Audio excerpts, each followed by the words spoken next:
અને જય માતાજી. અને આજે ખેતર આવી ગયા હતા અને પપ્પાને આજે પૂછીએ કે ભાઈ ખેતી કરવાથી શું નુકસાન થાય. કમોસમી વરસાદ વરસ્યો છે અત્યારે ઉનાળામાં. જય માતાજી. તો આજે આપણે ખેતર જઈ રહ્યા છે નાવા અને રસ્તો જો ખેતર જવાનો છે આપણે અને ખેતર જઈ રહ્યા છીએ નાવા. તમને આપણે આજે તમે વાડી દેખાડી આપણું નેર્યું છે.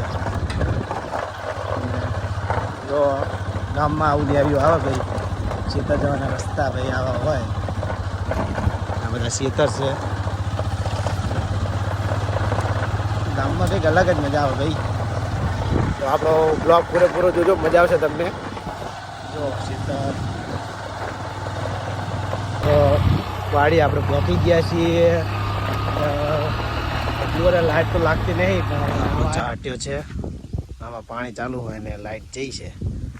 જો ભાઈ આ જાંબુડો છે, જાંબુ ખાવાની ભાઈ મજા આવે ઉનાળામાં. સિઝન આવે છે જાંબુની. હવે બોરમાં લાઇટ જઈ છે. અડીક પછી લાઇટ બાઇટ આવે. રમી રહી છે પબજી ધંધા વગરની. અને પેલકામાં પપ્પા સુઈ રહ્યા છે આરામ. ખેતરનો વ્યૂ કંઈ અલગ જ છે. જો આપણી વાડી ભાઈ નાણામાં મજા આવતી આરામ. બોરે નાહવાની મજા. જો ભાઈ સ્વિમિંગ પુલ કરતા મજા આવે નાહવાની.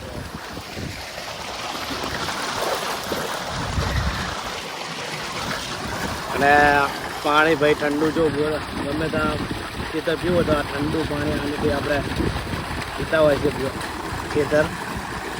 મજા આવે ભાઈ નાહવાની, કંઈક અલગ મજા આવે.